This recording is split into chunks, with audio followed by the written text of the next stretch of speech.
আমি কখনো কারোর জন্য পারফেক্ট হতে পারবো না। আমি যতই চেষ্টা করি নিজেকে ভালো করে প্রেজেন্ট করার, কিন্তু আমার মধ্যে কিছু না কিছু খুঁত থাকবে। নমস্কার, আমি পিয়ালি চলে এসেছি আবারও একটা নতুন ভিডিও নিয়ে। আজকের আমার এই ছোট্ট মিনি ব্লগে জানাই অনেক অনেক টক ডাল করার জন্য আমি আমড়া আর মসুর ডাল সেদ্ধ করে নিয়েছিলাম। তারপরে দেখলাম মা আবার গয়া পালং শাক কিনে আনলো। আসলে বাবার এই ডালটা খুবই প্রিয়, আর বাজারে না এই গয়া পালং শাক খুবই কম পাওয়া যায়, বলতে পারো পাওয়াই যায় না। আজ এক মাসি যাচ্ছিল পাড়া দিয়ে এই শাক নিয়ে, মা দেখতে পেয়েই কিনে নিল। তাই টক ডালটা বাদ দিয়ে এই গয়া পালং শাকটাই করলাম।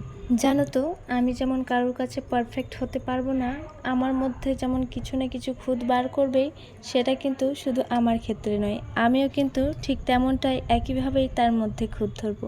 তার হয়তো কোনো কথা আমারও ভালো লাগবে না। আসলে কি বলো তো, আমারও শুধু চাই যে আমি যেমন আছি ঠিক তেমনই আমার মতন সে চলে। আচ্ছা, সেটা কি কখনো সম্ভব?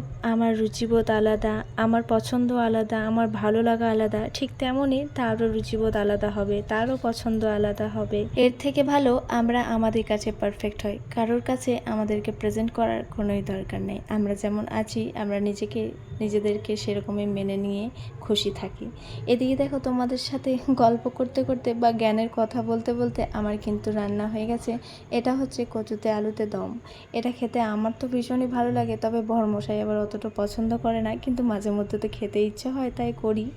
তো এখানে আমার রান্না বান্না কমপ্লিট হয়ে গেছে। যেগুলো বাসন ছিল, মানে রান্না করার পর যে বাসনগুলো ছিল সেগুলো ধুয়ে ভালো করে আমি উগুর করে দিচ্ছি, জল ঝরিয়ে নিচ্ছি, তারপরে আবার বাসনের জায়গায় রেখে দেবো।